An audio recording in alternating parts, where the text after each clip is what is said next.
This whole sports year has been about the comeback, whether it's the Cavs or the Cubs. But I think this is the one that people will point to when they try to illustrate to never give up. And there were two moments that really stuck out to me in the game that were the field began to tilt in favor of the Patriots. Okay, what were those moments? Well, the first one is the pro wrestler in me. Right around the end of the third quarter, Matt Ryan calls a timeout, and I thought it was a little curious. He goes to the sideline. He claims that his transmission in his helmet is off. He can't hear a thing. And I said to myself, Vince McMahon himself could not book this thing any better, because here come the Patriots. If you don't subscribe to that, then obviously you go to Edelman's catch that now thrusts him with names like Franco Harris, Dwight Clark, David Tyree. Really the catch, and then the Falcons being knocked out of field goal range off the holding call. From there, you just knew.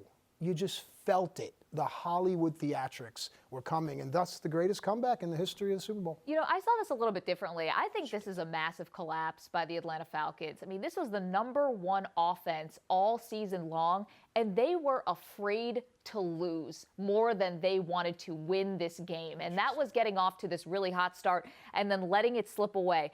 A couple points at where this game really turned on them. When it was 28-9, and they failed to get a first down after recovering the onside kick in the third quarter. That led to a Patriots field goal that made it 28-12. Then it was the Ryan sack fumble to a Mendelara touchdown that made it 28-20. And I think at that point we kind of knew what was in the cards and that this thing was going to be at least tied to go to overtime.